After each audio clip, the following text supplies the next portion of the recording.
state regulation of railroads in the pre-Civil War era was the precursor to the Public Utilities Commission. Nevada's Railroad Commission was established in 1907. The legislation which created the first Railroad Commission created a body which had significant broad powers to regulate railroads. In 1911, the legislature directed that the Railroad Commission serve ex officio as a public service commission. The law specified that utilities had to furnish reasonably adequate service and facilities, that schedules be publicly posted, and that their rates be just and reasonable. As a regulator of utilities, the Commission's first major victory was securing a substantial decrease in the rates charged by the Nevada-California Power Company. Also during this time, construction began on the Nevada portion of the Transcontinental Telephone Line, which was to connect the east and west coasts for the Panama Pacific Exposition. Throughout the 1920s, the Commission acted upon the requests of power companies seeking to discontinue service for dying mining communities. Also, it made and enforced rules for overhead and underground electrical lines. During this time, the Las Vegas Telephone Company was connected by toll line to the Bell system. The Motor Vehicle Carrier Act of 1933 gave the Commission the authority to license, supervise, and regulate all motor carriers. The authority of the Commission thus increased with further legislation.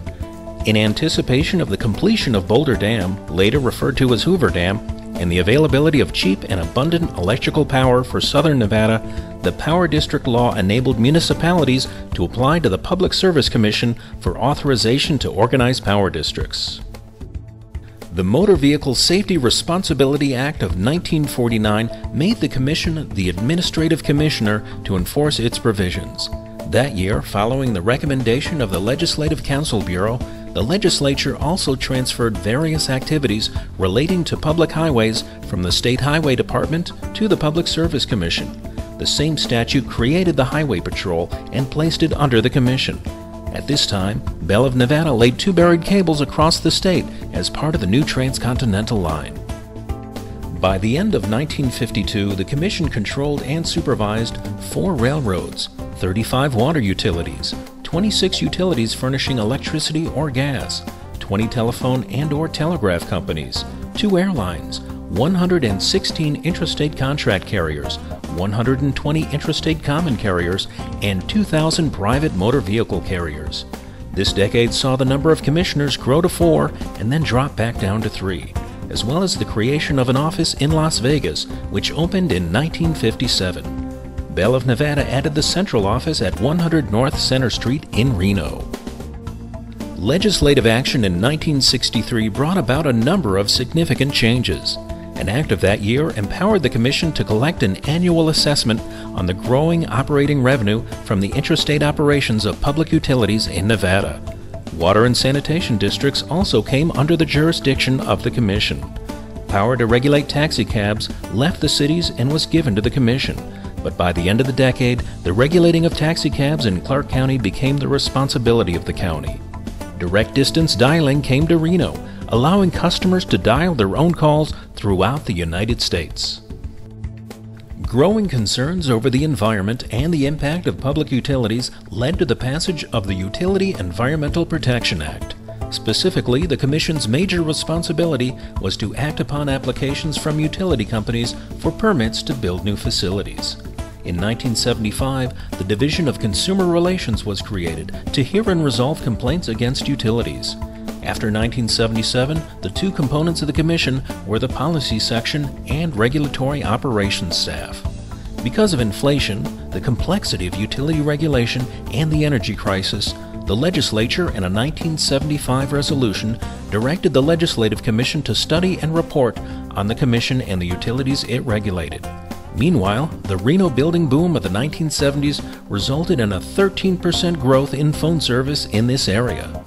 Nevada participated in the state set-aside program created by the federal government in response to the national gas shortages. Under Governor O'Callaghan, the administration of Nevada's set-aside program fell to the Commission. An act of 1981 declared geothermal energy a public utility and its sale subject to control by the Commission.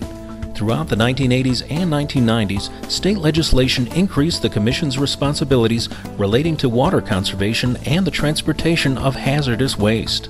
In 1985, lawmakers deregulated community antenna television, and divestiture saw the breakup of the Bell system. Nevada Bell became part of Pacific Telesis Group. By 1986, the Commission no longer controlled railroad rates or service. In 1997, the Public Service Commission became the Public Utilities Commission. The legislation making this change also created the Transportation Services Authority, which was given the old Commission's responsibilities for motor carriers. Also in 1997, Nevada passed a renewable portfolio standard as part of their 1997 electric restructuring legislation, Assembly Bill 366. It required any electric providers in the state to acquire actual renewable electric generation or purchase renewable energy credits so that each utility had 1% of total consumption in renewable. In June of 2001, Governor Kenny Gwinn signed Senate Bill 372, at the time the country's most aggressive renewable portfolio standard. The law required that 15% of all electricity generated in Nevada be derived from new renewable by the year 2013. The law allowed for the Commission to develop a trading mechanism for renewable energy credits for the state's utilities. In 2005, the legislature modified the renewable portfolio standard to 20% of sales by 2015. And in 2009, the renewable portfolio standard was again modified to 25% of sales by 2025.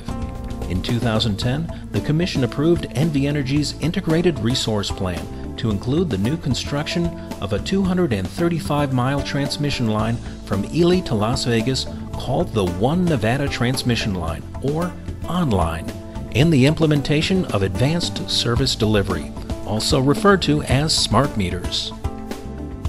The Public Utilities Commission regulates 77 utilities that include 13 gas utilities, 10 electric utilities, 25 telecommunications companies, 27 water utilities, and 2 railroads. In addition, the agency maintains 2 offices located in Carson City and Las Vegas, which are staffed by 96 full-time employees. The Commission also continues to oversee the Consumer Complaint Resolution Division that was created in the 1970s. Now, at the 100th anniversary of the Public Utilities Commission, the agency and Nevada are facing budgetary challenges. However, the Commission has a proven history for meeting challenges and proactively adapting to accommodate the needs of Nevadans. It is with pride and anticipation that the agency celebrates its centennial and begins the start of another 100 years of serving the citizens of Nevada.